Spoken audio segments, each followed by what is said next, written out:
The morning light filtered through the stained glass windows of St. Margaret's Church in fractured jewels of crimson and gold, casting their benediction upon the assembled congregation like a promise of joy to come, and the air hung heavy with the perfume of hothouse roses and orange blossoms that had been arranged in elaborate cascades along every pew, their white petals luminous against the ancient stone. Lady Amelia Hartwell stood at the altar in her wedding gown of ivory silk and Brussels lace,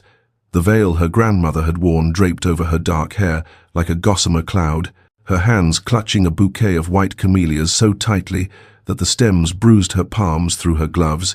and she kept her eyes fixed upon the carved wooden cross above the altar, because to look at the assembled guests, the cream of society in their finest morning dress, the women's jewels catching the colored light, the men's expressions ranging from boredom to anticipation, would be to acknowledge what was slowly, inexorably becoming apparent.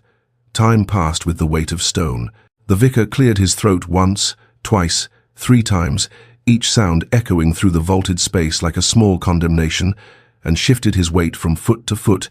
his prayer book open to the marriage ceremony, his finger marking the place where he would begin when the bridegroom arrived. If the bridegroom arrived, and that "if" began to take root in the minds of those assembled like a poisonous seed. Whispers started at the back of the church, a rustling susurration like wind through dead leaves, and spread forward through the pews in waves, faces turning to neighbors, gloved hands rising to hide mouths that shaped questions no one wished to speak aloud. The Marquess of Ashford does not arrive. Amelia felt the weight of their stares like physical touches, pitying and shocked and hungry for scandal, and something within her chest began to crack, a fissure spreading through the careful composure she had cultivated since childhood,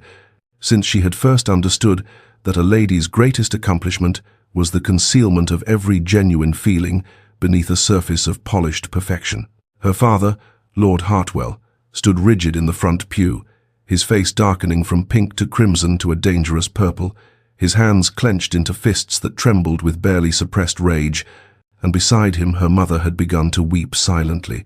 tears tracking through the powder on her cheeks, her handkerchief pressed to her mouth as though to hold back the sobs that would shatter what remained of their dignity. The vicar approached Amelia with something like kindness in his eyes, that terrible clerical compassion reserved for the dying and the devastated, and spoke in a low voice that somehow carried through the awful silence. "My dear, I believe we must accept that Lord Ashford will not be joining us this morning," and those words, spoken with such gentle finality, transformed possibility into certainty, hope into humiliation, a future into ashes. Amelia stood frozen, every eye upon her, the weight of her abandonment crushing the air from her lungs, and inside her chest her heart was shattering into fragments too small to ever be reassembled, each piece a cutting edge of pain and bewilderment and shame, but her face remained serene as a marble saint's, betraying nothing of the devastation that consumed her from within. With hands that trembled only slightly, so slightly that perhaps no one else noticed, though she felt the tremor like an earthquake, she reached up and removed her veil, lifting it carefully from her hair and folding it with precise movements, each crease exact, and then she walked down the aisle between the assembled guests, with her spine straight and her head high. Though she saw nothing through the film of tears she refused to let fall, felt nothing but the terrible emptiness where her future had been, heard nothing but the whispers that would follow her for the rest of her life. 6 months earlier, in the drawing room of Hartwell Manor, where spring sunlight illuminated the careful arrangement of furniture and flowers meant to display both taste and prosperity, Lady Amelia Hartwell had received her first call from the Marquess of Ashford, and even then she had understood with the clarity granted to women who have been raised as commodities to be bartered that this was not a social visit, but an inspection, an evaluation of her suitability for a position that had nothing to do with affection and everything to do with advantage. Sebastian Ashford had entered the room with the assurance of a man who had never been denied anything he truly wanted. His tall frame impeccably dressed in charcoal grey that emphasized the austere lines of his face, those cold grey eyes that swept over her with the dispassionate assessment one might give to a promising mare at Tattersall's, taking in her appearance, her posture, the way she held her teacup with steady hands, despite the tremor of nerves that danced along her spine. He required a wife. This much had been made clear through the intermediaries who had arranged this meeting. His position demanded it, society expected it, and there were matters of inheritance and political influence that necessitated the stability of marriage to a woman of appropriate birth and breeding. The Hartwell family needed the alliance with equal desperation, though they clothed that need in the language of honor and tradition. Her father's investments had suffered reversals, her brother's gambling debts mounted with alarming speed, and the Ashford wealth and connections offered salvation from the slow slide toward genteel poverty that terrified her mother more than death itself. Their conversation had been a careful dance of banalities, each response measured and proper, his questions designed to assess her education, her temperament, her understanding of what would be required of a marchioness. And through it all, Amelia had maintained the serene composure that had been drilled into her since childhood, answering with intelligence tempered by appropriate deference, demonstrating her accomplishments without unseemly pride, and all the while she watched him and saw nothing in those grey eyes but cool calculation. His reputation preceded him like a warning. The Marquess of Ashford was known throughout society as a man incapable of the softer emotions, devoted entirely to the expansion of his estates and the increase of his influence, a brilliant mind, housed in a heart of granite, and the women who had once hoped to capture his attention had long since abandoned such aspirations in favor of gentlemen who might actually feel something beyond acquisition and ambition. The formal courtship that followed their first meeting adhered strictly to propriety while remaining utterly devoid of warmth. He called at the prescribed intervals, sat in their drawing room making perfunctory conversation about weather and politics and the state of the roads, escorted her to the opera, where he watched the stage with more interest than he ever showed her face, and through all these rituals Amelia felt her private dreams of affection, never large, never grandiose, but persistent in their quiet way, withering like flowers deprived of light. She had resigned herself to a loveless marriage, had buried those girlish hopes of companionship and regard beneath layers of practical acceptance, telling herself that many women married for far worse reasons and with far less security than she would enjoy as the Marchioness of Ashford. And if her heart cried out against this cold future, well, she had learned long ago that a lady's heart was the least important organ in the intricate machinery of social advancement. Weeks after the wedding debacle, when the first shock had faded into the dull ache of sustained humiliation, Amelia discovered that social ruin arrived not as a single devastating blow, but as 1,000 small cuts, each one drawing blood from her already wounded dignity. Former friends who had once called regularly now sent their regrets through servants, citing sudden illnesses or unexpected travel with voices that barely concealed their relief at having an excuse to avoid her, and invitations that had once arrived daily in cream envelopes sealed with wax simply ceased,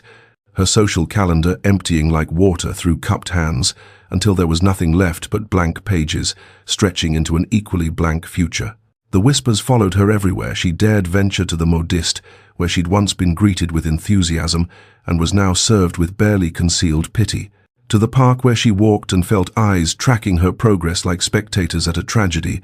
to church where even the vicar's wife could not quite meet her gaze, and each whispered speculation about what she had done to drive away the Marquess, what hidden flaw or secret shame had been discovered, carved another piece from her already shattered sense of self. Her family's shame manifested differently, but no less painfully. Her father's rage had cooled into a terrible silence, his disappointment hanging over the household like a miasma,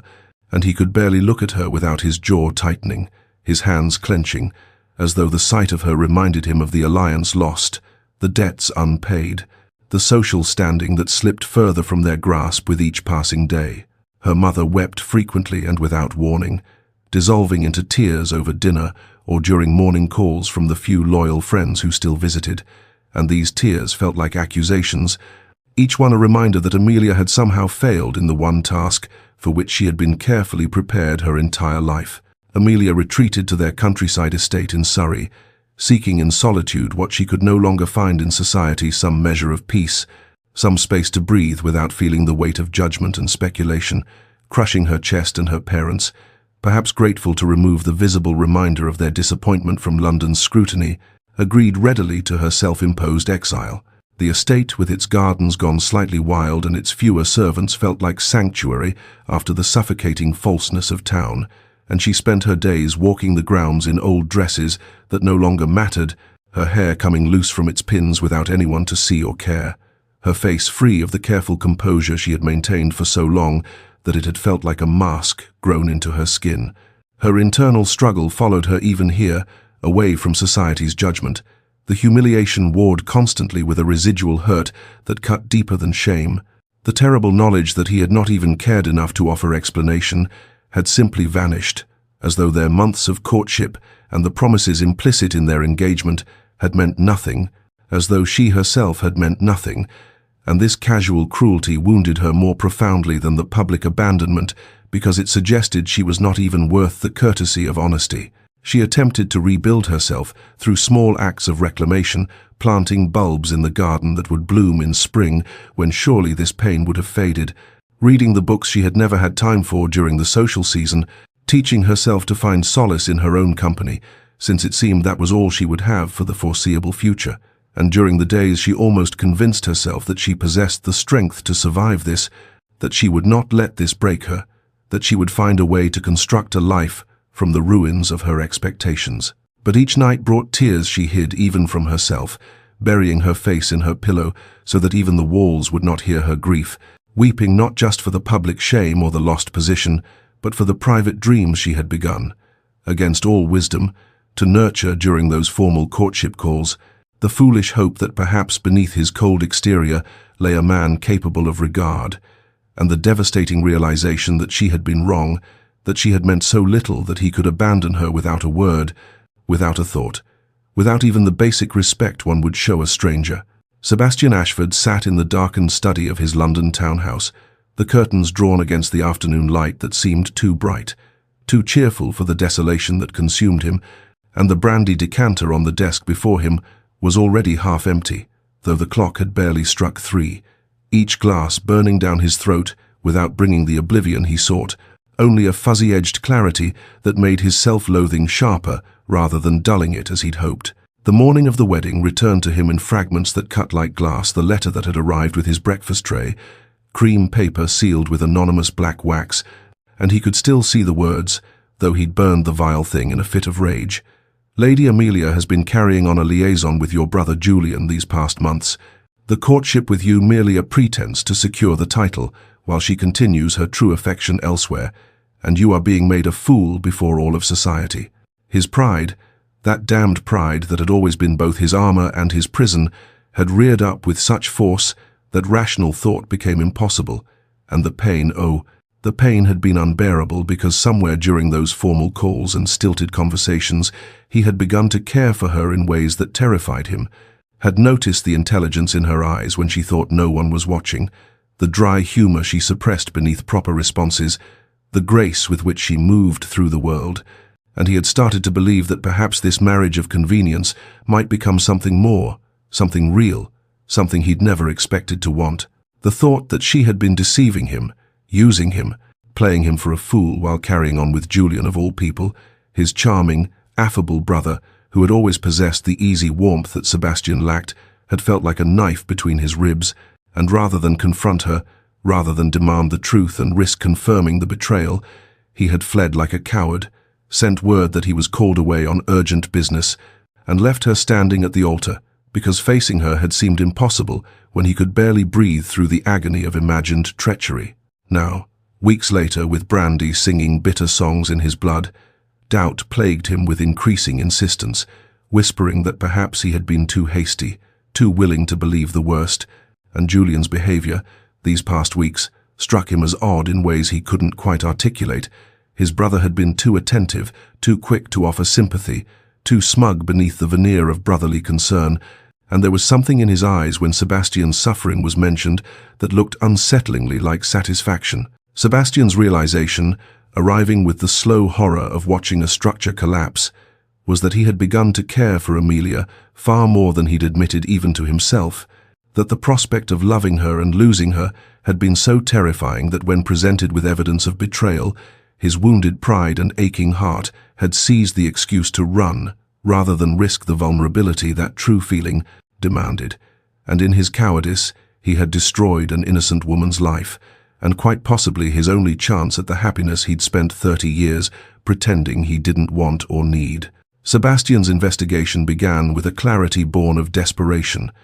the fog of brandy and self-pity burning away in the harsh light of doubt that grew stronger with each passing day, and he summoned to his townhouse a discreet inquiry agent named Pritchard, who came highly recommended for his ability to uncover truth without drawing attention,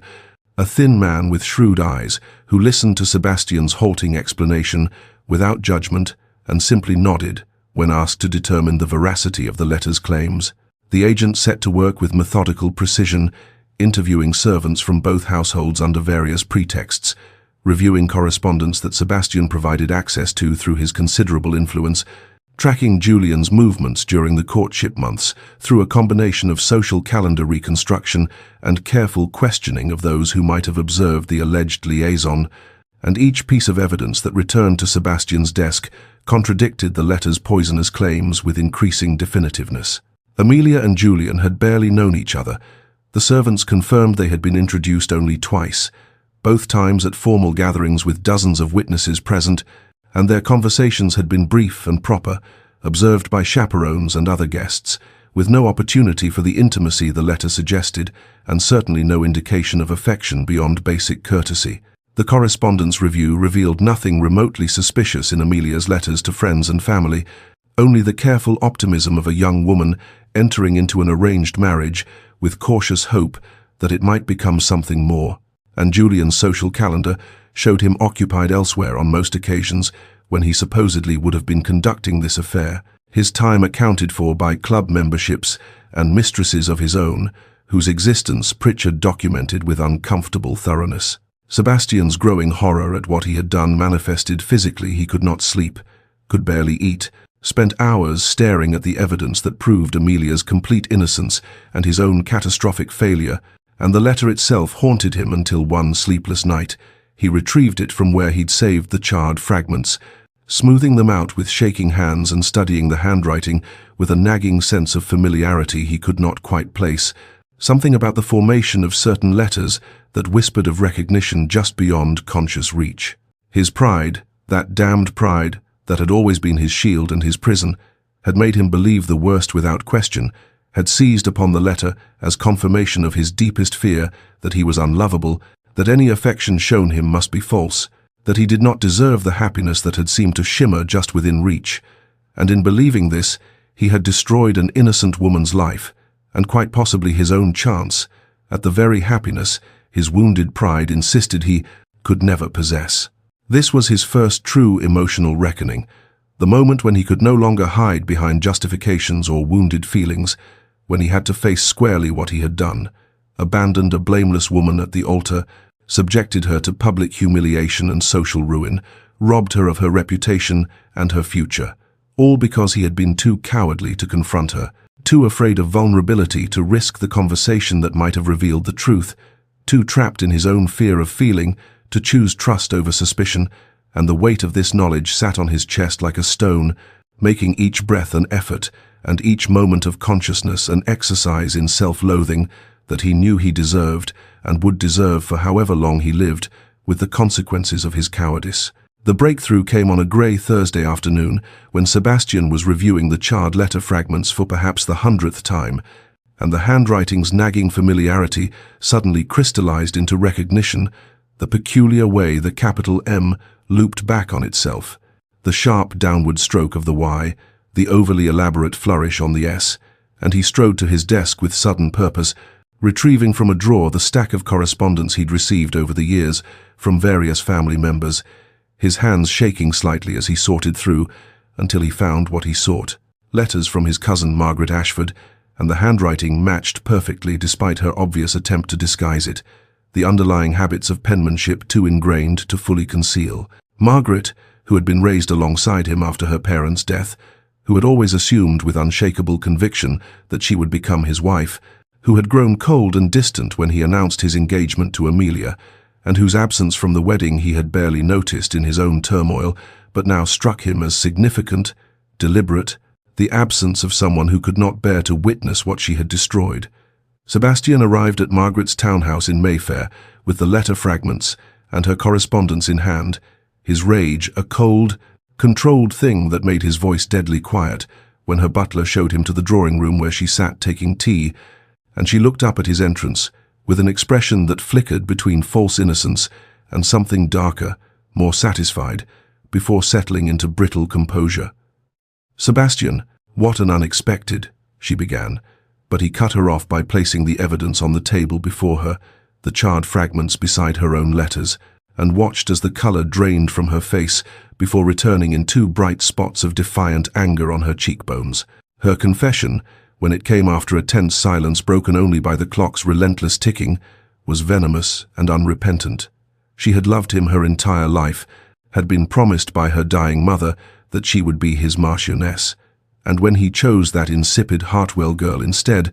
Margaret had wanted to punish them both, had known his pride well enough to understand that an accusation of betrayal would send him fleeing, had watched with satisfaction as the wedding collapsed and Amelia's reputation crumbled, and she would do it again because they had deserved the pain for daring to steal the future that should have been hers. Sebastian's cold fury manifested in words that fell like hammer blows. She was banished from all Ashford properties effective immediately. Her allowance from the family coffers ceased. Her name would be stricken from family gatherings, and her presence would not be tolerated in any house or estate under his control. And if she ever attempted to contact him or Amelia again, he would expose her machinations to all of society and ensure she was ruined as thoroughly as she had sought to ruin an innocent woman. Margaret's face twisted with impotent rage, but she could say nothing because they both knew he held all the power, all the authority, and her gambit had failed to win her anything but exile and his eternal contempt. As Sebastian left her townhouse, his hands were shaking, not with anger now, but with the full realization of the magnitude of harm that had been done. How many lives had been shattered by one woman's jealous spite and his own willingness to believe the worst, rather than trust what his heart had been trying to tell him, and he knew now with perfect clarity that he must find a way to make amends to Amelia, though forgiveness might be impossible, must at least offer her the truth and his abject apology even if she turned him away forever,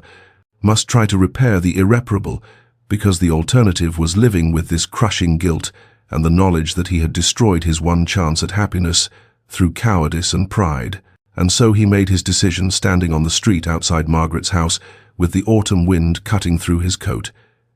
He would go to Amelia not with excuses or justifications, but with simple truth, would lay before her everything he had learned and everything he had failed to be, and would accept whatever judgment she deemed him worthy of receiving. Sebastian arrived at the Hartwell countryside estate on an October afternoon when autumn had fully claimed the landscape, the trees ablaze with copper and gold that seemed to mock the devastation in his heart, leaves falling in steady spirals like his hopes drifting down to earth with no possibility of rising again, and the long drive up to the manor stretched before him like a judgment he would have to endure with each measured step of his horse's hooves on the gravel path that crunched beneath like breaking bones. The estate looked peaceful in the slanting afternoon light, smoke curling from chimneys, the gardens still maintaining some semblance of their summer glory, though frost had begun its inevitable work, and Sebastian's chest constricted with the knowledge that somewhere within those walls was the woman whose life he had shattered, who had every right to refuse him even the smallest audience, who owed him nothing but contempt, and yet for whom he would endure any humiliation if it meant the chance to speak his truth. The butler who answered his knock at the door took one look at Sebastian's face, and his expression hardened into stone. Recognition and disapproval warring in features trained to impassivity, and when Sebastian requested, not demanded, requested, his voice stripped of all the authority, his title usually commanded to see Lady Amelia. The butler's refusal was both polite and absolute. "Lady Amelia is not receiving visitors, my lord, and I have specific instructions that you are not to be admitted under any circumstances." Sebastian had expected this, had known it was the least of what he deserved, but the words still struck like physical blows, and he asked only if he might leave a letter, might convey his desperate need to speak with her, but the butler's expression remained immovable as he began to close the door, and Sebastian stepped back before it shut in his face, the click of the latch sounding like a cell door closing on all his hopes. He turned away from the door, his vision blurring slightly though, whether from emotion or the autumn wind he could not say,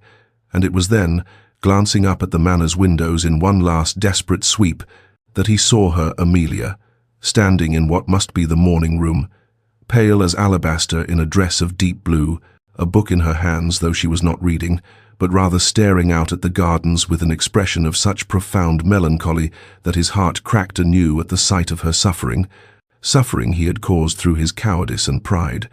Their eyes met for one suspended moment across the distance, and he saw her visible flinch, saw the book slip from her fingers to fall unheeded to the floor, saw her take an involuntary step backward as though his mere presence caused her pain.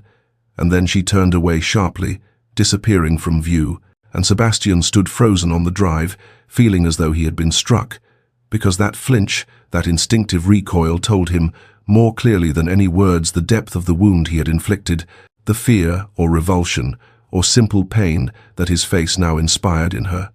He could not stay here, could not camp on their doorstep like some sort of desperate supplicant, but neither could he leave, could not return to London and live with the knowledge that he had not tried everything within his power to make amends.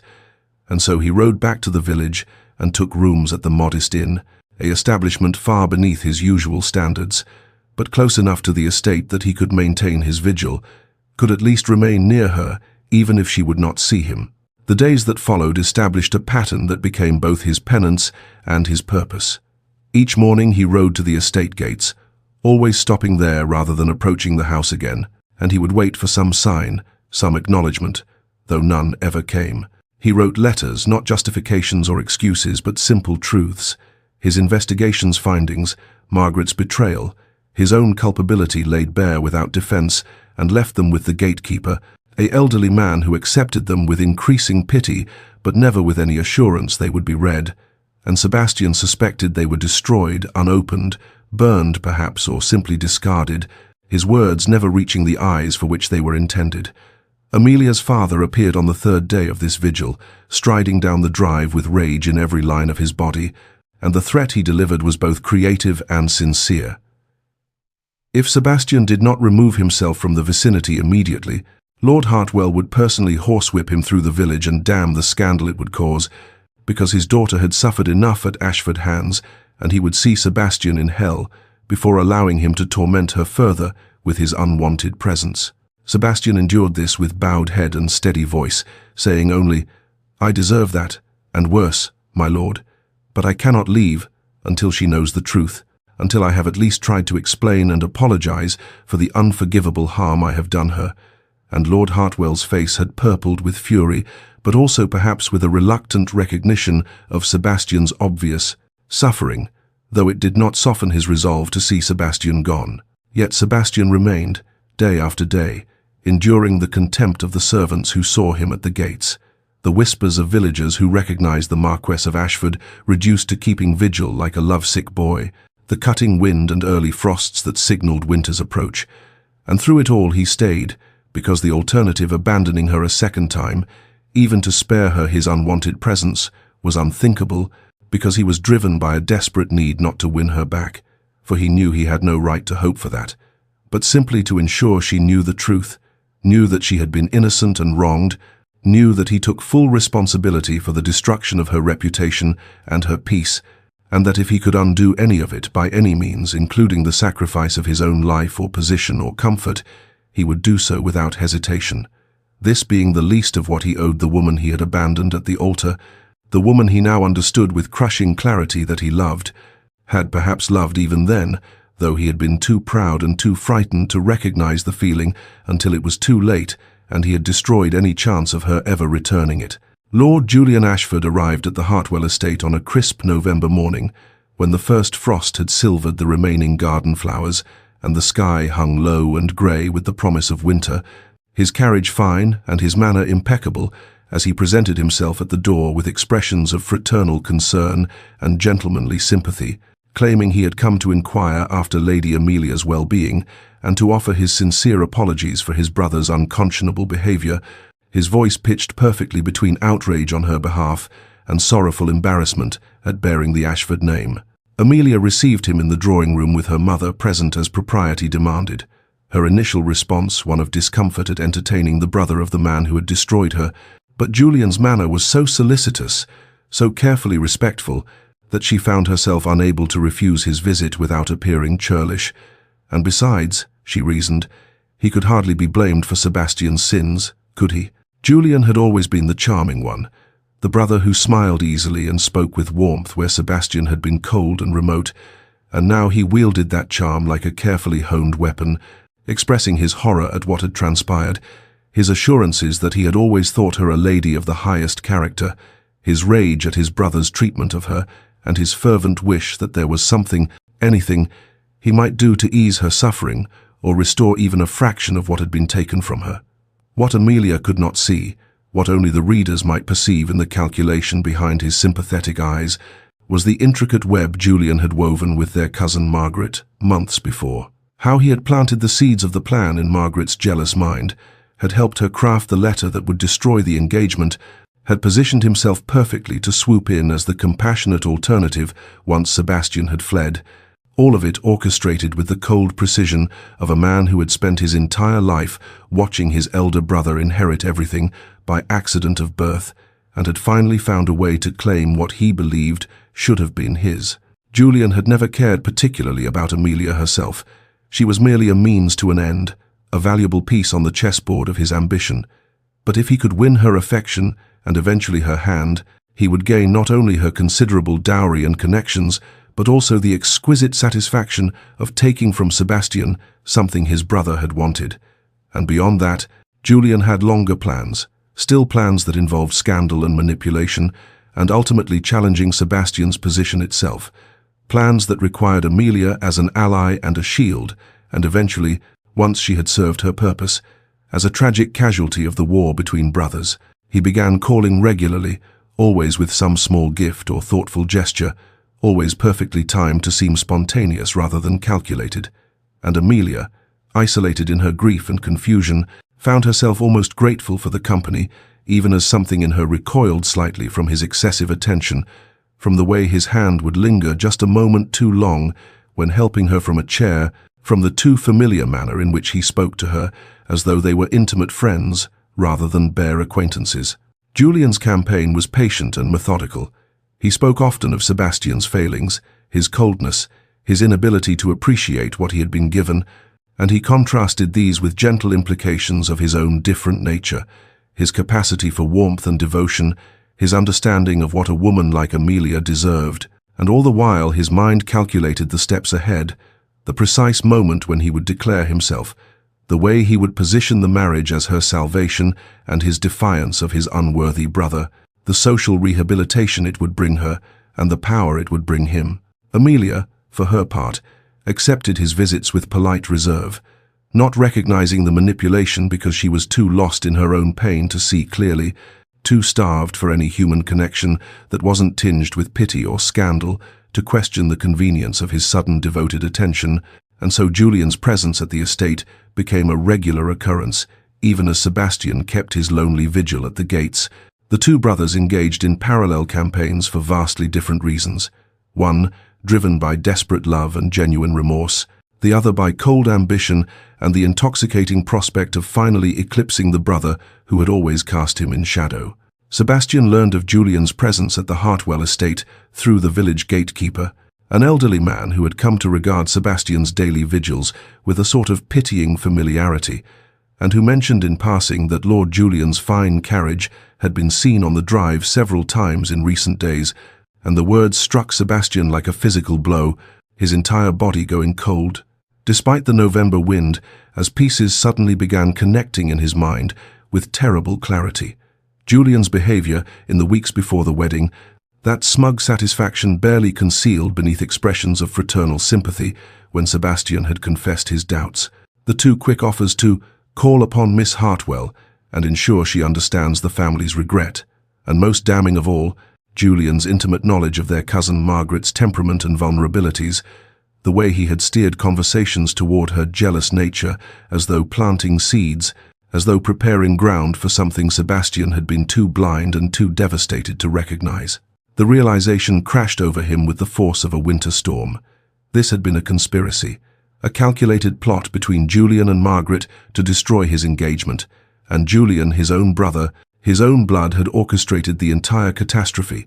not out of any sense of justice or family loyalty, but out of base ambition and the toxic resentment of a younger son who had always lived in shadow and had finally found a way to step into light by pushing Sebastian into darkness. Sebastian's hands trembled as he mounted his horse, his mind racing through implications and dangers. Julian was even now with Amelia, playing the role of sympathetic comforter, positioning himself as the caring alternative to his cold elder brother. And Amelia, in her isolation and pain, would have no reason to suspect manipulation, no cause to question the motives of a man who presented himself as her ally and advocate. He must warn her, must find some way to expose Julian's true nature before his brother could sink his claws deeper into her trust, before Julian could complete whatever plan he had set in motion with the wedding's destruction as merely the opening gambit. But how could Sebastian reach her when she would not see him, would not read his letters, when every attempt at communication had been rebuffed by servants and family who believed him the villain of this tragedy? His desperation mounted as he rode back to the inn through gathering dusk, his mind working frantically through options and obstacles, and finally he sat at the small writing desk in his rented room and began to write, not a plea for forgiveness or understanding, but a detailed exposure of Julian's character and actions. Everything his investigation had uncovered about the conspiracy with Margaret, his suspicions about Julian's deeper involvement based on behavior and knowledge only a co-conspirator would possess, his certainty that Julian's sudden devoted attention to Amelia was not compassion, but calculation, another move in whatever larger game his brother was playing. Sebastian wrote with brutal honesty, holding nothing back about his own failures and cowardice. He had already confessed these in previous letters, but he reiterated them now to establish his credibility, to show that he was not deflecting blame or making excuses, but simply trying to protect Amelia from further harm, even if she never forgave him for the initial wound, and he included every scrap of evidence he possessed, every detail that might help her see the truth beneath Julian's charming facade. Every warning sign Sebastian himself had been too proud and too hurt to recognize until it was nearly too late. When he finished, well past midnight with candles burning low and his hand cramping from the intensity of his writing, he sealed the letter with trembling fingers and sat staring at it in the flickering light, knowing that this might be his only chance to reach her, to warn her, to protect her even from a distance when she would not allow him close, and he knew he must find a way to deliver it, past the defenses that had turned back all his previous attempts, must ensure it reached her hands rather than being destroyed unopened, because if Julian succeeded in whatever scheme he had devised, if Amelia fell victim to manipulation while Sebastian stood helplessly outside her gates, then the destruction Sebastian had caused through his abandonment would pale beside the ongoing harm his failure to act would enable, and that was a burden his already shattered conscience could not possibly bear. The letter reached Amelia through her lady's maid, Lucy, a young woman who had served her since childhood and who had witnessed the daily vigil. Sebastian kept at the gates with an increasingly sympathetic eye, for Lucy had seen the Marquess standing in wind and rain with the patient stillness of a penitent, had noticed the genuine anguish in his posture when he caught glimpses of her mistress through windows, and had finally taken pity on his obvious desperation when he pressed the sealed letter into her hands one grey November afternoon with a plea that transcended pride. "Please, I beg you, let her read this one. She needn't respond. She needn't ever speak to me again. But she must know the truth about my brother before it's too late." And something in his voice, raw and broken, had moved Lucy to tuck the letter into her apron and carry it upstairs that evening when she attended Amelia in her bedchamber. Amelia stood by the window in her nightdress, her dark hair unbound and falling past her shoulders, candlelight casting shadows across her pale face as Lucy presented the letter with quiet insistence that perhaps, just perhaps, her ladyship might consider reading what his lordship had written, for he seemed a man truly suffering and not the callous villain they had all believed. And Amelia's first instinct was refusal, her hand drawing back from the folded paper as though it might burn her. But Lucy's gentle persistence and her own exhausted curiosity finally won over her resistance, and she took the letter with trembling fingers and broke the seal as Lucy withdrew to give her privacy. The words swam before her eyes at first, emotion making it difficult to focus, but gradually Sebastian's voice emerged from the careful script, raw, honest, stripped of all pretense and pride, as he laid bare everything he had discovered, everything he had come to understand too late, beginning with his own shameful failures and the anonymous letter that had destroyed their wedding day, his confession that he had been falling in love with her during their courtship and had not known how to reconcile his growing feelings with his lifelong conviction that he was incapable of such emotion, that the letter's claims had devastated him precisely because they had mattered so intensely. But he took full responsibility for his cowardice in fleeing rather than confronting her with his doubts,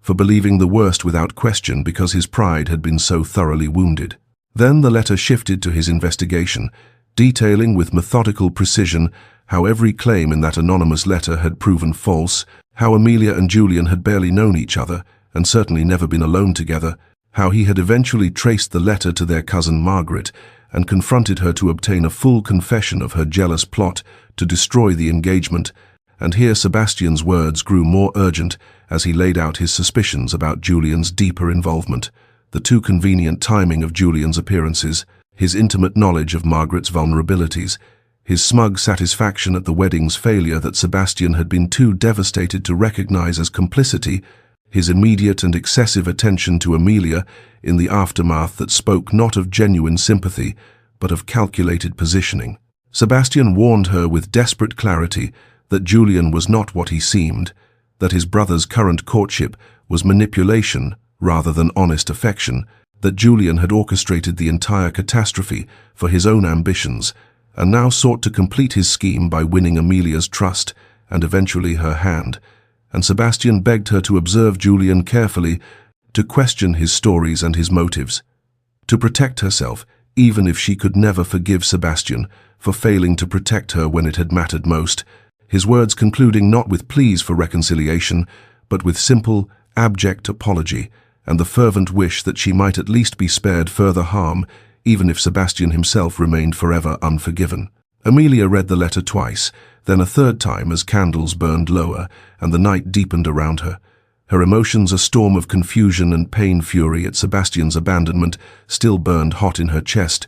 the humiliation of standing alone at that altar still fresh enough to make her hands shake. But beneath the anger she recognized something troubling in his words, a ring of desperate truth that resonated with her own vague discomforts about Julian's attention,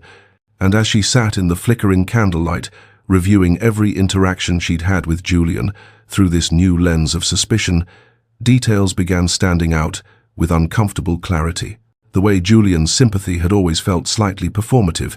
as though he were playing a role rather than expressing genuine feeling, the excessive familiarity of his manner that had made her subtly recoil even as she'd told herself she was being ungracious, the inconsistencies in his stories about his relationship with Margaret and his whereabouts during her courtship with Sebastian, small contradictions she had dismissed at the time but which now seemed potentially significant. She could not simply accept Sebastian's claims without question. Trust had been too thoroughly shattered for that, but neither could she dismiss them, and so she resolved to watch Julian more carefully during his next visit, to test his stories with pointed questions and observe his reactions, to see for herself whether Sebastian's warnings held merit or were merely the desperate inventions of a man seeking to redirect blame, though in her heart, in the deep places she tried not to examine too closely, she suspected she already knew which possibility was true, for Sebastian's suffering in his letter had been too genuine, too self-condemning to be anything but honest, and that recognition brought its own complicated anguish because it meant the man who had destroyed her had done so not from cruelty or indifference, but from wounded love and catastrophic pride, which somehow made the whole tragedy even more painful to bear. Julian arrived at the Hartwell estate on a grey December morning when frost still clung to the garden paths and bare branches traced skeletal patterns against the lowering sky, and Amelia received him in the drawing room with careful courtesy that masked the new wariness Sebastian's letter had awakened in her. Watching Julian's handsome face and smooth manners with the careful attention one might give to a beautiful but potentially venomous creature whose true nature remained uncertain, he suggested a turn in the garden despite the cold, claiming he had matters of some delicacy to discuss, and Amelia agreed with her maid as chaperone, wrapping herself in a heavy cloak as they descended the terrace. Steps into the winter-bare landscape, where roses had been cut back to stumps and the fountain stood silent and drained, their breath misting in the frigid air, as Julian began speaking with what seemed like carefully rehearsed spontaneity about how much her company had come to mean to him, how his visits to offer familial support had revealed depths of admiration and affection he had not anticipated, and then quite suddenly he stopped walking and turned to face her with an expression of earnest devotion that might have been convincing had she not been studying him with such focused scrutiny. "Miss Hartwell, Amelia, if I may, I find I can no longer remain silent about what has grown in my heart these past weeks," he said, taking her gloved hand in his with a pressure just slightly too firm, his eyes searching her face as though seeking confirmation of her vulnerability. Her need, "I have loved you from afar even before my brother's, forgive me, my brother's unconscionable abandonment, and now I find myself in the extraordinary position of being able to offer you what Sebastian threw away. Not merely my name and protection, but genuine devotion. The restoration of your position in society through alliance with me, a future built on mutual regard rather than cold arrangement." His speech was perfectly crafted, each word chosen for maximum emotional impact, and Amelia felt a chill that had nothing to do with December's bite as she recognized the calculated performance beneath the romantic declaration, Sebastian's warnings echoing in her mind with growing resonance. She withdrew her hand gently and asked with deceptive mildness, "You say you have loved me even before the wedding that did not occur?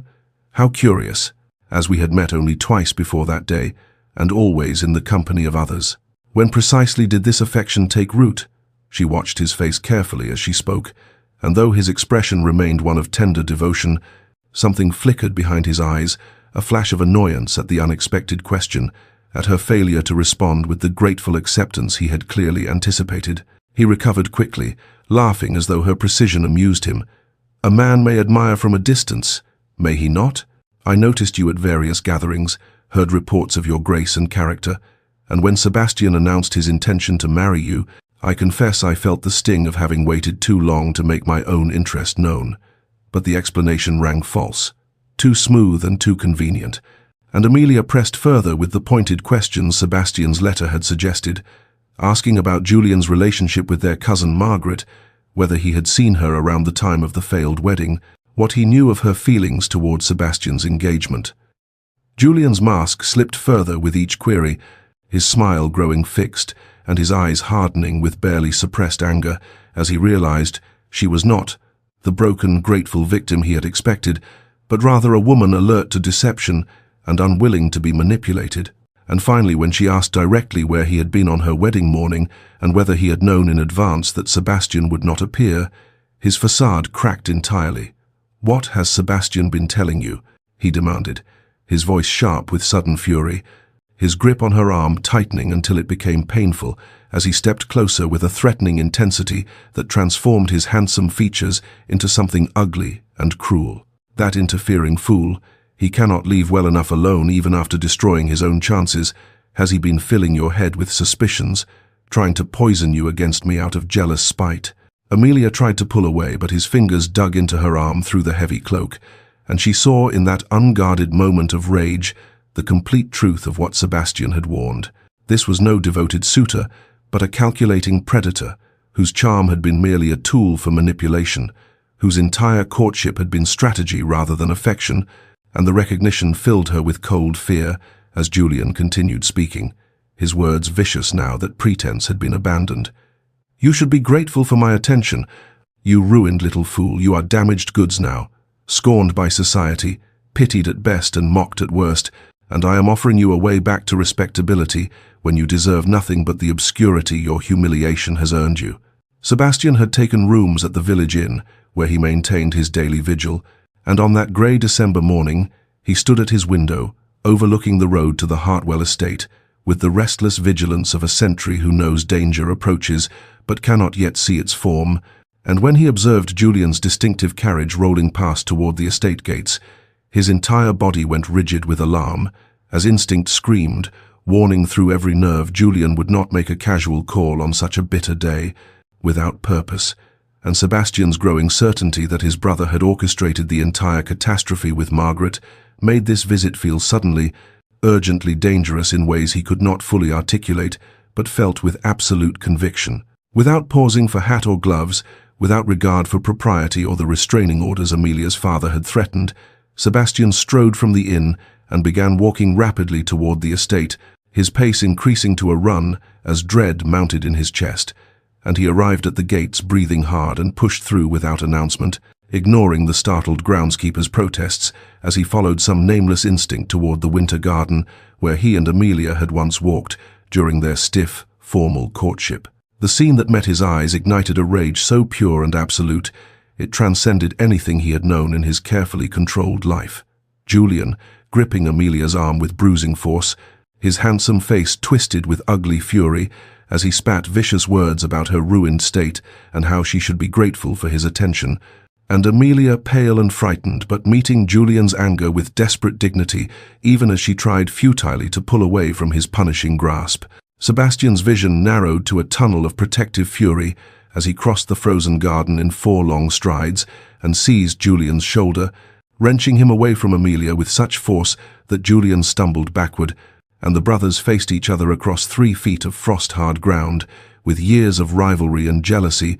suddenly crystallized into this single moment of ultimate betrayal. Julian recovered his balance, and his composure cracked into something almost gleeful as he recognized the confrontation he had perhaps always wanted, always worked toward in subtle ways throughout their lives. Ah, the prodigal brother arrives to play hero. How touching. Sebastian, though rather late considering you're the one who destroyed her first. Sebastian's hands clenched into fists as he fought for control, his voice emerging low and dangerous.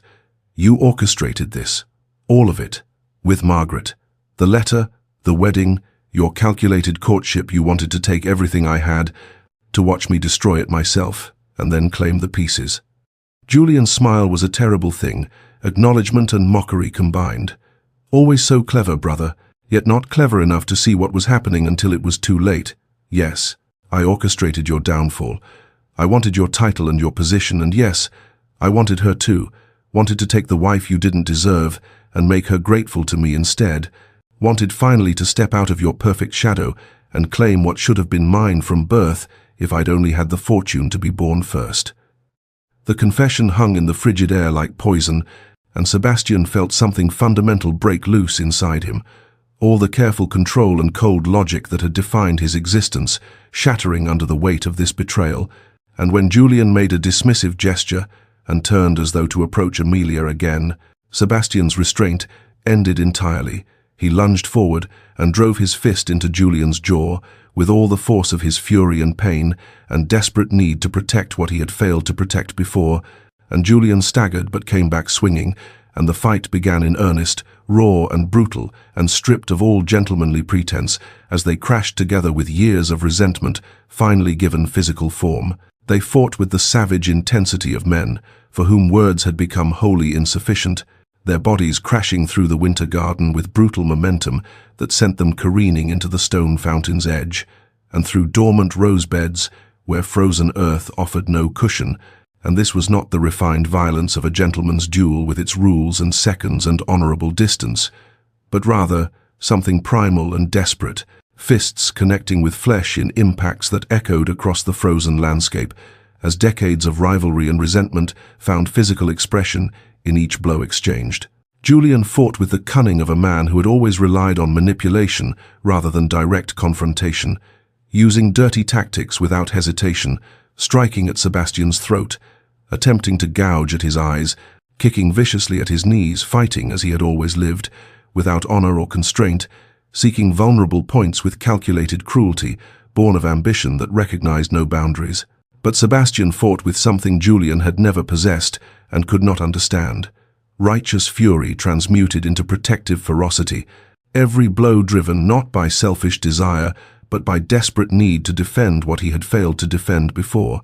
to physically impose consequences upon the brother who had orchestrated such comprehensive destruction, and the force of that purpose gave him strength that transcended mere physical advantage as they grappled and struck and fell together onto the frost-hard ground. Servants began rushing from the house, their shouts of alarm carrying across the December air, and Amelia's father emerged onto the terrace with several footmen, but the fight continued with relentless momentum as the brothers rolled across frozen earth, Sebastian's fist connecting with Julian's ribs in a blow that drove the air from his lungs, Julian's answering strike, opening a cut above Sebastian's eye that sent blood streaming down his face to freeze in the bitter cold, neither giving quarter nor seeking it as years of false civility shattered completely. Amelia stood transfixed, one hand pressed to her mouth, watching Sebastian defend her honor with an intensity and devotion. The cold man who had left her at the altar would never have shown, seeing in his desperate fury the complete transformation of someone who had finally learned what mattered and would destroy himself, protecting it, and something in her chest cracked open at the sight of him, bloodied and relentless, fighting his own brother with everything he possessed because Julian had dared to threaten her, had dared to touch her with violence, had dared to continue the conspiracy that had nearly destroyed them both. Sebastian finally gained the upper hand through sheer determination, landing a devastating blow that sent Julian sprawling backward onto the frozen path, and he stood over his brother breathing hard, blood dripping from the cut above his eye and from split knuckles, his fine coat torn and his face transformed into something fierce and implacable as Julian lay gasping below him, defeated but still defiant in the twisted set of his features. "You are banished from the family," Sebastian said, his voice carrying absolute authority despite his ragged breathing, each word falling like judgment upon the winter air. "I am disinheriting you from all claims to Ashford properties and fortune, severing your connection to our name, and if you ever approach Miss Hartwell again, if you so much as speak her name, I will use every resource at my disposal to destroy you completely. Do you understand?" Julian spat blood onto the frozen ground and laughed bitterly, but there was fear beneath his defiance now, recognition that Sebastian wielded power Julian's schemes could never overcome, that the brother he had sought to supplant had finally stopped playing by rules of civility and family loyalty that Julian himself had shattered, and this Sebastian who stood over him with cold fury was far more dangerous than the controlled, proper Marquess Julian had always known and dismissed. Amelia's father, Lord Hartwell, directed 2 of his most robust footmen to remove Julian from the property, and though Julian attempted to maintain some semblance of dignity as he was escorted away, spitting threats about legal action and family scandal, his words rang hollow against the weight of Sebastian's evidence and positioned the recordings of servants' testimony. Margaret's written confession Sebastian had obtained, the documented timeline that proved conspiracy beyond refutation, and they all knew that any attempt Julian made to challenge the banishment would only expose his own machinations to wider scrutiny and destroy what little standing he retained in society. Sebastian stood in the winter garden breathing hard, blood still streaming from the cut above his eye and dripping from his split knuckles onto the frost-hard ground,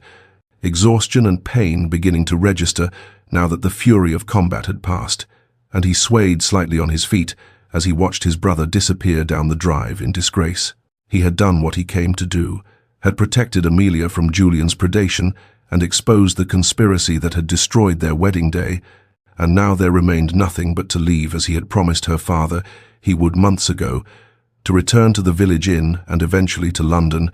to live with the knowledge that he had at least managed this one redemptive act, even if forgiveness remained forever beyond his reach. He turned toward the garden gate, each step sending waves of pain through his bruised body, prepared to walk away from the Hartwell estate one final time, when Amelia's voice stopped him as surely as if she had physically grasped his arm. "Lord Ashford, please stay." The words were quiet, tentative, not forgiveness but something more precious in that moment, an opening, a willingness to speak after months of silence, and Sebastian turned back to see her standing pale and shaken in the winter garden, one hand still pressed to the arm Julian had bruised, her eyes wide with something that might have been recognition or reassessment, or simply shock at all that had transpired. Lord Hartwell, who had witnessed the entire confrontation from the terrace, exchanged a long look with his wife, and though fury at the man who had abandoned his daughter still burned in his expression, there was also grudging acknowledgement of what Sebastian had just done, the brother he had fought and banished to protect Amelia, and he gave a curt nod. "Bring him to the drawing room." Sebastian was escorted inside, leaving a trail of blood on the pristine floors that made him flinch with shame, and he was deposited into a chair by the fire while a maid was sent for medical supplies, and then Amelia entered the room, dismissing the hovering servants with quiet authority, and suddenly they were alone for the first time since that terrible wedding day months past. She approached him with basin and cloths, her movements careful and deliberate,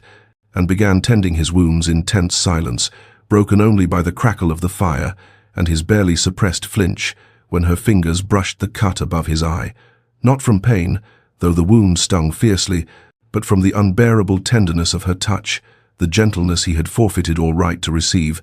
and tears burned behind his eyes at the grace of this small mercy.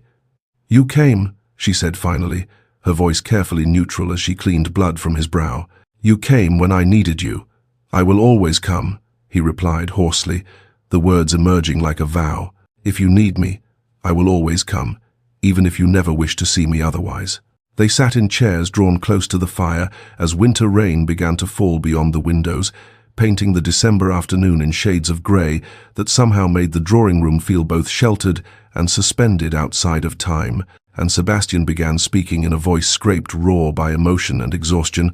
telling Amelia everything he had never intended to confess, how during their formal courtship he had found himself thinking of her at odd moments throughout his days, how her quiet dignity had begun to seem less like resignation and more like strength,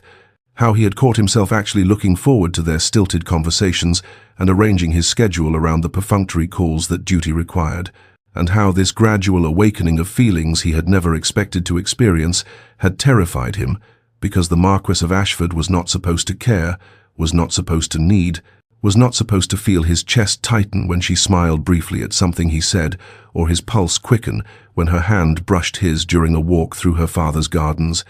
"I was falling in love with you," he said, his voice breaking on the confession, "and I didn't even fully realize it until that morning when the letter arrived, claiming you had been unfaithful, and the pain of it was so devastating that I understood in that terrible moment just how much I had begun to care, how much I had allowed myself to hope despite every intention to keep our arrangement purely practical, and I couldn't bear it, couldn't bear the thought that you might have seen my growing attachment and laughed at it, that Julian might have known and helped you deceive me, that I had been fool enough to let down my guard only to have my vulnerability exploited." He looked at her directly then, his eyes reddened and fierce with self-recrimination. "So I betrayed you instead, ran like a coward rather than confronting you with the accusation, because some part of me knew even then that if I looked in your eyes and asked the question, I would see your innocence and have to acknowledge that my pride had made me believe lies over the woman I was beginning to love, and I wasn't brave enough for that truth, wasn't strong enough to risk being wrong, so I simply fled and destroyed us both." Tears were streaming down Amelia's face now, her composure finally shattering as she pressed one hand to her mouth, and when she could speak her voice emerged small and wounded. "I had resigned myself to duty, to a marriage without affection because that was what my family needed and what society expected, but then during our courtship I began to notice things about you that no one else seemed to see, the way you spoke gently to servants when you thought no one was listening, how you deflected your steward's suggestion to raise tenant rents even though it would have increased your income, the rare moments when your controlled expression would slip and I would glimpse something warm and almost vulnerable beneath the cold exterior everyone else saw, and I started hoping, started imagining that perhaps our marriage might hold some measure of companionship even if not love, started believing that maybe you were not quite as indifferent as you seemed." She wiped at her tears with shaking hands. "And then you didn't come to the church, and I stood there realizing that I had been a fool to hope for anything at all, that you couldn't even be bothered to go through with arrangement you had yourself proposed, and the humiliation was terrible, but the deeper pain was knowing that whatever small connection I thought we were building had been entirely my imagination, that you truly felt nothing for me at all." "I felt everything," Sebastian whispered hoarsely, leaning forward as though he might reach for her hands but stopping himself. "I felt too much, and I handled it with the worst possible cowardice, and I have no right to ask your forgiveness, but I need you to know that my failure was never about your worth. You are everything fine and good that I am not. It was about my own weakness, my pride, my inability to trust in something precious, because I had never learned how to value anything beyond property and position until you showed me what I was missing." The difficult truth settled between them in the following days like sediment slowly drifting to the bottom of disturbed water, and Amelia found that while Sebastian's confession had illuminated the terrible misunderstanding that had destroyed their wedding day and revealed the depth of feeling that had motivated his catastrophic mistake, she could not simply forgive. The wound he had inflicted was too deep, carved not just into her heart, but into her public reputation and her family's standing. And the memory of standing alone at that altar, while whispers rose around her like accusatory smoke, remained visceral enough to make her breath catch, even now, when she allowed herself to fully remember it. But she understood now, and understanding was a foundation upon which something might eventually be rebuilt if they both had the courage and patience for the painstaking work. So when Sebastian prepared to return to the village inn after their conversation in the drawing room, she did not ask him to leave the county entirely, and that small mercy seemed to strike him with the force of absolution he did not deserve, his expression transforming with fragile hope that he visibly tried to contain, lest he presume too much. He took rooms again at the Three Crowns, and began calling at the Hartwell estate daily, always proper, always announced, always respectful of whatever boundaries Amelia established. Some days she would receive him for half an hour of careful conversation in the parlour with her mother present. Other days she would send word through the butler that she was not prepared for company, and he would simply bow to the servant and depart without protest, leaving whatever small token he had brought, a book he thought she might enjoy, or hothouse flowers in December's barren cold. Their conversations gradually lengthened as winter deepened, moving from stilted exchanges about weather and neutral topics to more substantial discussions of books and philosophy and their respective childhoods, and Amelia began to see facets of Sebastian she had only glimpsed during their original courtship, his dry humour that emerged in unexpected moments, the keen intelligence he usually kept shuttered behind aristocratic reserve, his surprisingly progressive views on estate management and education that contradicted his reputation for cold calculation. She agreed to walk with him through the winter woods one afternoon, with her maid trailing at a discreet distance, and they moved through the bare trees in companionable silence, broken by occasional observations, and when they encountered the vicar's young children playing near the church, Amelia watched Sebastian crouch down to their level to admire the snowman they had constructed, his praise genuine and his manner gentle in a way that made something in her chest constrict painfully, with recognition of the father he might someday be, the husband he was trying to prove he could become. The walls she had built around her battered heart were cracking slowly under the patient pressure of his constant presence and evident transformation, and she found herself thinking of him during the hours between his visits, remembering small details, like the way his eyes warmed when she smiled, or how carefully he listened when she spoke, as though her words were precious, texts requiring close study, and she began to recognize that his suffering across these months of separation had matched her own, that he had been as thoroughly destroyed by his mistake as she had been, that his transformation from the cold, controlled Marquess, who had courted her into this raw, devoted man, who appeared daily at her door, regardless of whether she would receive him, was genuine and hard-won, and worthy of acknowledgement, if not yet complete trust. Months passed in this careful dance of rebuilding, winter settling fully over the countryside, with frost patterns on windows and bare branches etched against grey skies,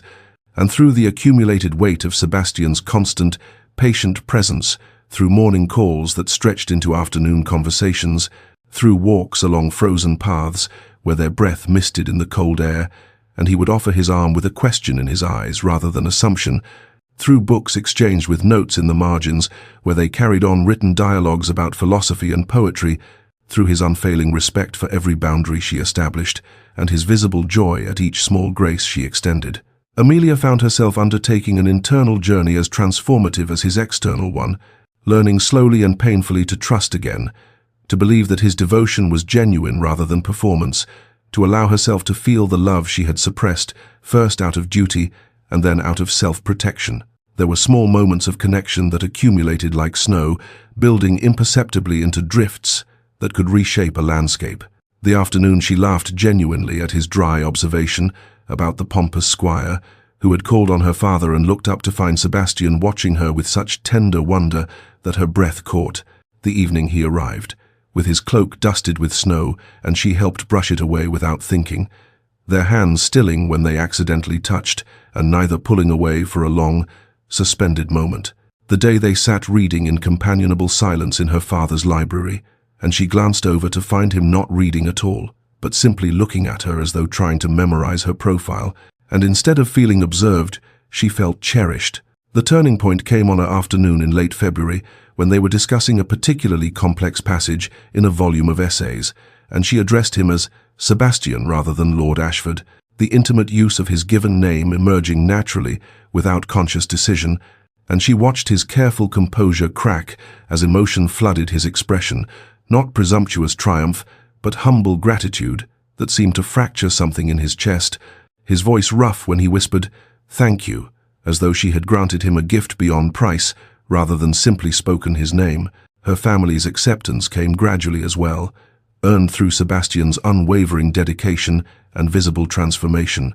Her father, who had threatened violence in autumn, began conversing with him about estate management and discovered a man of integrity and progressive ideas beneath the aristocratic reserve, while her mother softened when she observed how carefully he attended to Amelia's comfort and how he never presumed upon the access she granted him, but treated each visit as a privilege that might be revoked if he failed to prove himself worthy. But while their private world was slowly healing, society's judgment remained a barrier between them and any public future.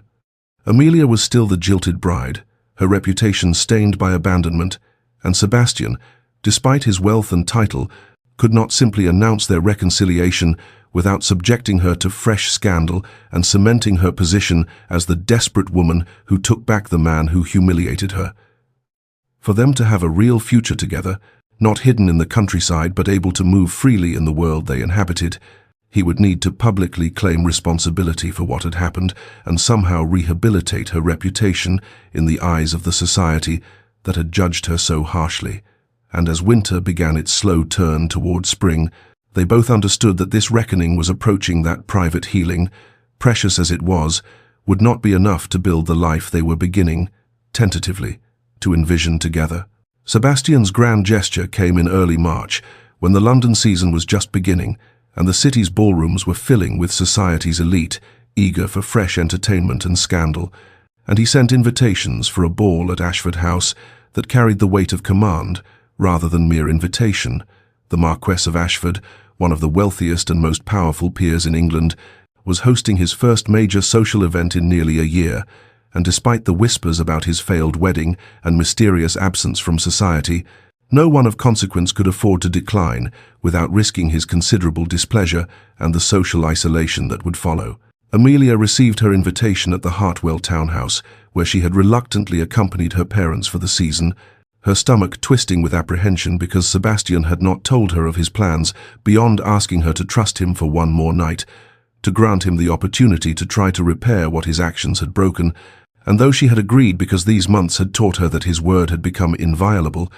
she felt sick with dread at the thought of facing the society that had whispered about her humiliation and dissected her abandonment as though her pain were merely diverting gossip. The night of the ball arrived with unseasonable warmth, spring asserting itself early, and Amelia, dressed in pale blue silk with her mother's diamonds at her throat, armor against the judgment she would face. And when their carriage joined the long line approaching Ashford House, she had to concentrate on breathing steadily to calm the racing of her heart. The ballroom was magnificent, ablaze with thousands of candles in crystal chandeliers, banks of hothouse roses despite the season's earliness, and what seemed like all of London society packed into the space, their conversation a roar of speculation and curiosity. And Amelia entered with her parents to feel every eye turned toward her, the whispers starting immediately like wind through dry grass. Sebastian stood near the musicians' gallery, distinguished in black evening clothes, his face composed but his eyes finding hers across the crowded room with an intensity that made her breath catch, and before the dancing could begin, he raised his hand for silence and stepped forward to address the assembly with the absolute authority of his rank and position. What followed was unlike anything London society had witnessed in a generation. The Marquess of Ashford, known for his cold reserve and supreme control, spoke with raw honesty before hundreds of witnesses about the conspiracy that had destroyed his wedding, about Margaret's forged letter and his cousin Julian's betrayal, about his own catastrophic failure to trust the woman he had been beginning to love, about his pride and cowardice that had led him to abandon an innocent woman at the altar rather than face his own vulnerability. He detailed the investigation that had revealed the truth, his months of attempting to earn even the right to apologize, The patient grace Lady Amelia Hartwell had shown in allowing him to prove through action rather than words that his transformation was genuine, and his voice, carrying to every corner of the now utterly silent ballroom, held such evident self-condemnation and such profound respect for Amelia that even the most hardened gossips found themselves moved despite their hunger for scandal. Then Sebastian did what no one expected. He publicly declared that Amelia was completely innocent of any wrongdoing and the finest woman of character and dignity he had ever known, that he had spent these months earning the impossible privilege of even speaking to her, and that he was offering her now, before all of society, a choice. She could walk away from him with her reputation fully restored by his confession and a settlement generous enough to secure her independence for life.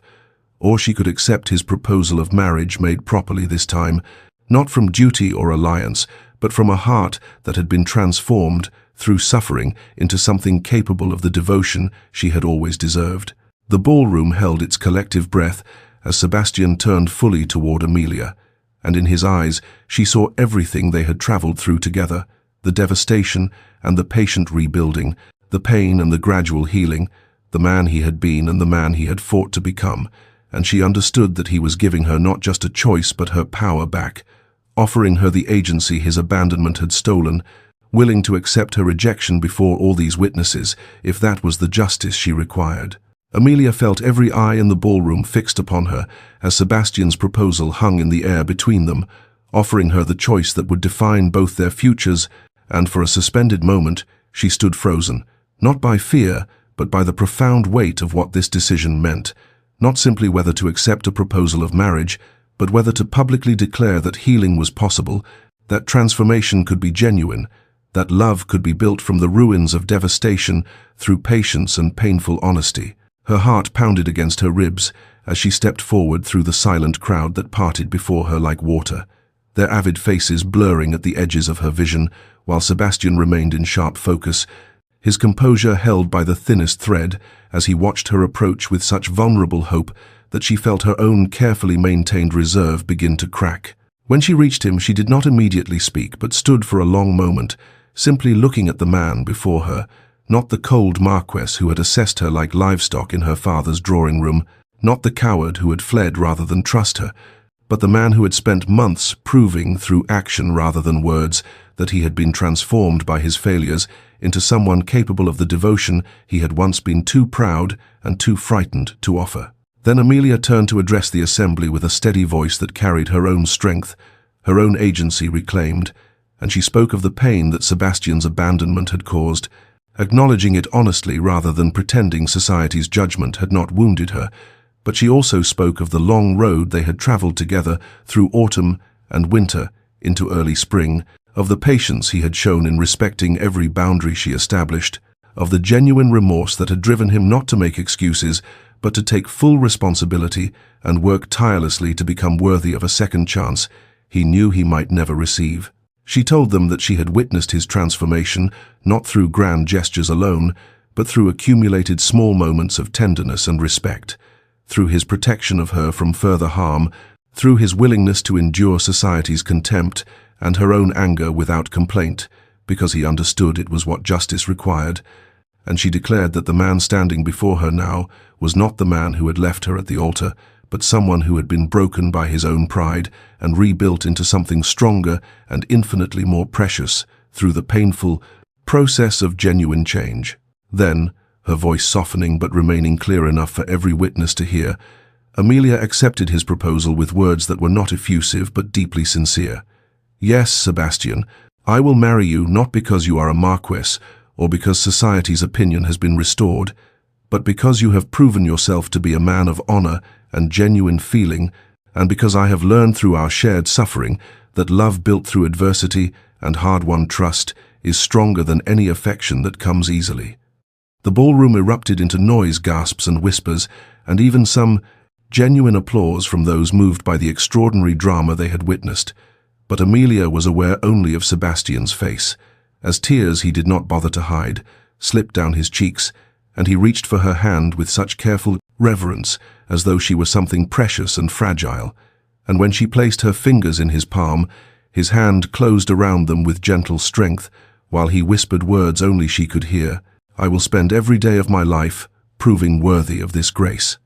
Their engagement became official amid scandal and approval in equal measure. Society unable to decide whether to condemn the impropriety or celebrate the romance, but neither Sebastian nor Amelia cared for anyone's opinion, save their own, and in the weeks that followed they planned a second wedding that would contrast absolutely with the failed first attempt. The morning of their wedding arrived in late April with spring fully established, apple blossoms drifting like snow and morning light, golden rather than the harsh brightness that had illuminated Amelia's first abandonment, and this time when she entered the small church they had chosen intimate rather than grand, witnesses who genuinely cared for them rather than society's curious masses. She found Sebastian already at the altar, where he had been waiting since dawn, unable to stay away, his face showing visible nervousness that made him somehow more rather than less appealing, because it revealed how much this moment mattered to him, how afraid he was that even now something might prevent their union. His eyes never left the door during the minutes before the ceremony began, and when Amelia appeared in a gown of ivory silk with orange blossoms in her hair, his expression transformed into such radiant joy and relief that several guests found themselves moved to tears by the raw emotion they witnessed. Amelia walked toward him with steady steps and a peaceful smile, no father leading her this time because she came of her own choice and her own will, and when she reached Sebastian and placed her hand in his, she felt the slight tremor in his fingers that told her his composure was hard won. The vows they spoke carried meanings only they fully understood when Sebastian promised to honor and cherish her. His voice broke slightly on the words because they both remembered how he had failed to honor her before, and when Amelia promised to love and trust him, she met his eyes with such steady certainty that he understood she meant it, despite every reason she had to withhold that trust. When the vicar pronounced them husband and wife, Sebastian leaned close enough that his whispered words reached only her ears. "I'm here, Amelia. I will always be here." Their first kiss as husband and wife was tender and careful and infinitely precious, the kiss of two people who understood exactly how fragile happiness could be and how much courage it required to claim it anyway, and when they drew apart and turned to face their small gathering of loved ones as the Marquess and Marchioness of Ashford, their joined hands and shared glance of perfect understanding told everyone present that this marriage, born from devastation and rebuilt through painful honesty, was stronger than any union that had never been tested by adversity and chosen again anyway. 2 years had passed since that April wedding, when spring had blessed their union with apple blossoms and golden light, and the Ashford country estate in Hampshire now basked in the full glory of summer, with roses climbing the stone walls and bees humming their drowsy songs among the lavender that bordered the garden paths where Amelia walked in the early breeze. Evening, her muslin dress the color of cream, moving gently in the warm breeze that carried the scent of new-mown hay from the distant fields. She paused beside the fountain where water splashed over moss-covered stone, her hand resting on the sun-warmed marble edge, and her face held an expression of such peaceful contentment that she seemed almost luminous in the honeyed light. All the sharp edges of past pain softened into something stronger and more beautiful for having been tested and survived. Sebastian emerged from the house with their daughter Catherine in his arms. The infant, just 4 months old and already showing signs of her mother's delicate features and her father's dark hair, and the sight of the Marquess of Ashford, once known throughout London for his cold reserve and proud isolation, cooing nonsense to his child with such tender devotion, would have astonished anyone who had known him in those days before. Devastation had cracked him open and allowed his capacity for love to finally emerge. He crossed the lawn to where Amelia waited, and she turned at his approach, with a smile that held such warmth and genuine affection that his heart still caught at the gift of it, still marveled that she had chosen to forgive him and build this life together from the ruins of what his pride had nearly destroyed forever. Their life together was not the cold alliance of convenience their first engagement had promised, but rather a genuine partnership built on hard-won trust and honest communication. They had learned through suffering to speak truthfully, even when truth was difficult, to choose vulnerability over pride, to remember always how precious and how fragile happiness could be when it had been lost and then reclaimed through patience and genuine transformation. Sebastian handed Catherine to Amelia with the careful reverence he always showed when touching either of them, as though he never quite forgot how close he had come to losing the right to this domestic joy. And Amelia settled their daughter against her shoulder, while reaching with her free hand for Sebastian's fingers, their hands joining with the comfortable ease of long familiarity as they stood together watching the sun begin its descent toward the western hills that bounded their estate. In the warm silence broken only by Catherine's soft baby sounds and the evening birdsong, they were simply and completely happy, not with the easy happiness of those who had never known pain, but with the deeper contentment of two people who had traveled through devastation together and chosen each time to keep building toward something better, something real, something earned through countless small acts of patience and faith and courage. Dear listener, perhaps you have heard in this story an echo of your own struggles with pride or betrayal, with the question of whether people can truly change or whether trust once broken can ever be fully restored. And if so, then know that Sebastian and Amelia's journey holds a truth that applies to all our lives, that the deepest love is often born not from easy affection, but from overcoming the deepest pain together, from choosing again and again to believe in transformation, even when every past experience argues for cynicism and retreat. The courage required to forgive is matched only by the courage required to accept forgiveness and work daily to prove worthy of it, and both require a vulnerability that pride resists with every fiber, but that genuine connection demands absolutely. We are none of us perfect beings. We fail those we love. We allow fear and pride to drive us to actions we later recognize as cowardly or cruel. We make choices in moments of pain that create more pain in their wake. But we are also capable of genuine transformation. When we stop making excuses and start taking responsibility, when we prove through patient action rather than empty promises that we have learned from our failures and become someone stronger and more worthy of the love we nearly destroyed. Not all betrayals can be forgiven, and forgiveness itself is not owed to anyone regardless of their remorse. But when both parties are willing to do the difficult work of honest examination and gradual rebuilding, when the person who caused harm shows through sustained effort that their change is genuine, and the person who was harmed finds the courage to risk trusting again, despite every reason for caution,